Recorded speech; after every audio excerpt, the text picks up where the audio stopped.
Hi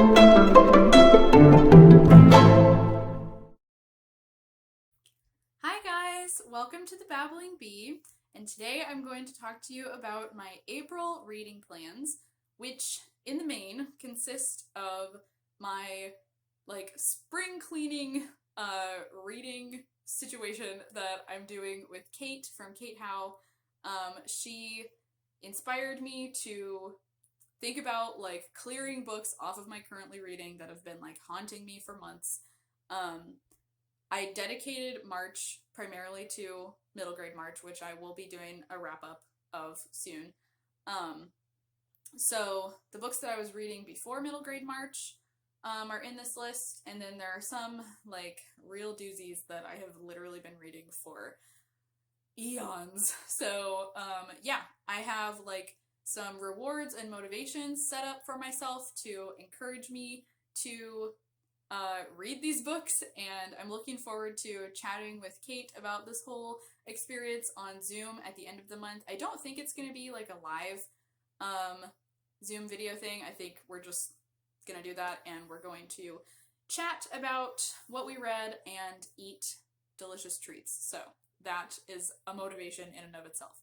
So I'll talk to you about the books that I want to read first, and then my kind of rewards and motivations ideas. So, most pressingly, I want to finish Fellowship of the Ring this month. There's a whole saga behind my attempts at reading Tolkien, but I'm having very good mojo with this right now. I've just finished watching all of the extended editions of the films, which is filling me with, the holy spirit of Middle-earth, and, yeah, I feel really good about it. So I'm listening to the audiobook, also reading this beautiful paperback edition, so I would love to finish this during the month. And then, what should we move on to? I think my next, kind of the next one in the order, not that there's a strict order, is The Scent of Water by Elizabeth Goudge, which is a very gentle kind of domestic novel about this woman who moves to a countryside cottage and kind of is starting her life over. And it's very sweet, it's very slow and quiet and kind of gently unfolding. I'm enjoying it. It's just, like I said, very quiet to where it could easily just kind of drift off of your reading radar if you don't focus on it. So yeah, this feels like a very fitting month to be finishing this in though, because it does have a very spring sort of feel. And then this is English Lessons by Andrea Lucado, who is the daughter of Christian pastor and writer Max Lucado. And this is kind of talking about her moving to Oxford in England to go to graduate school and dealing with kind of being a person of faith in a very secular university environment and kind of struggling with some aspects of her faith. It's very cozy, it's very gentle and encouraging, and I found a lot in it that I could resonate with when I first started reading it.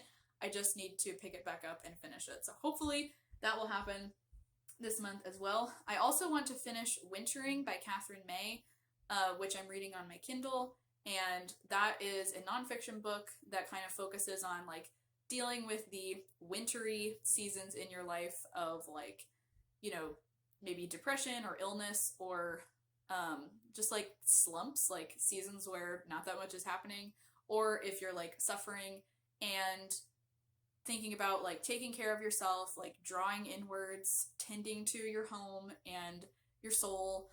It's very encouraging and lovely to read, and I'm over 60% of the way through that, so hopefully should be able to finish that one this month as well. And then this is the really scary one, you guys. This is Beatrix Potter, A Life in Nature by Linda Lear, which, I mean, this is one of my favorite book covers ever. I just absolutely love it. I love Beatrix Potter. I love learning about her. I've read another biography of her that was shorter and simpler. I think it was called Over the Hills and Far Away. I'll link it in the thing. This is lovely to read. It is very immersive to read. But I have been reading this for literally like over a year, and I've just gone through these like huge periods of time of putting it down and just not touching it. Because I mean, it's not like a page turner. It's not like a riveting, keep you up at night kind of a read. It's a slow and in-depth study of Beatrix Potter. But also, it does go on tangents about like characters, people in the periphery of Beatrix's life. And I just find that kind of like interrupts me and distracts me. So yeah, I have put a little tab at the end of this where like this is where like all the end notes begin. So technically when I reach this point, I'm done. And I don't have that far to go. I think I can do it. I just feel, this is the one that I feel kind of like the most downtrodden about at this point, because I'm just like, I've been reading this for so long, like I'm never gonna finish it. So hopefully I can do it. We will see. It's a very good time to be reading about Beatrix Potter right now, where I am. Everything is very green and flourishing. So yes, hopefully that will happen. And then I have, okay, so let's talk about rewards and motivation. So my first like motivator is my little spring cleaning reading collage that I made, which I stole this idea from Kate because she made a little collage, or actually a big collage, of the stuff that she wants to read this month.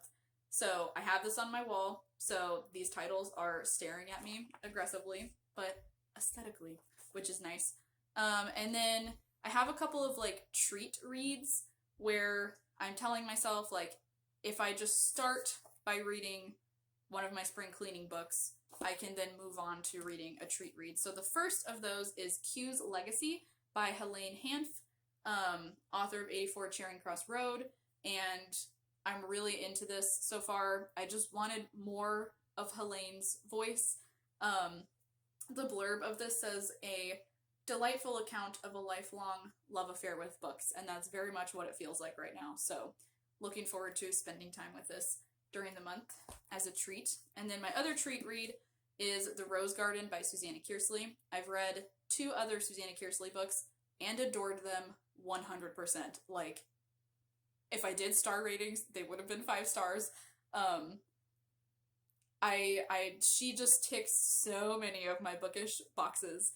And this one is telling the story of Eva Ward, who returns to the only place she truly belongs, the old house on the Cornish coast, tick, seeking happiness in memories of childhood summers, tick. There she finds mysterious voices, tick, and hidden pathways, tick, that sweep her not only into the past, tick, but also into the arms of a man who is not of her time, tick. But Eva must confront her own ghosts, tick, as well as those of long ago, tick. As she begins to question her place in the present, she comes to realize that she too must decide where she really belongs. So, yeah, Susannah Kearsley, just like historical romance, time travel, aesthetics, just loveliness, gorgeous settings. This is like going to be a major treat for me this month. So hopefully it will prove to be highly motivational. And then in terms of other like rewards and motivation stuff, so if I finish Fellowship, I literally have it written down in my notes that if I finish Fellowship, I'm going to tell myself that I am a stud for finishing Fellowship. So that's the first reward. And then I'm going to hopefully make a treat from a like unofficial Hobbit cookbook that I have, which I'll link the title of it down below, just in celebration of finally getting through Fellowship. So that's the reward for that one. And then when I finish Scent of Water, I would like to go on like a really lovely, pretty nature walk, somewhere nice, because I think that is a fitting celebration for finishing this book. If I finish this frigging Beatrix Potter biography, I'm getting donuts. So you see how serious this is now. And then just in terms of other motivation, ASMR videos or like ambiance videos really help me with like reading concentration and mood.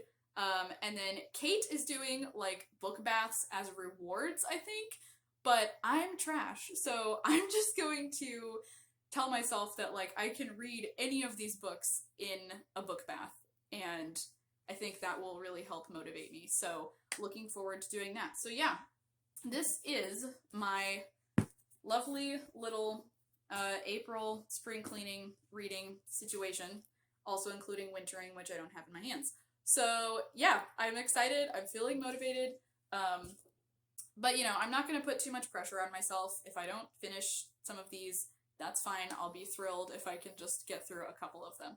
So let me know what you're planning to read in April, or if you've read or are interested in any of these, and I'll see you guys for another video at some point.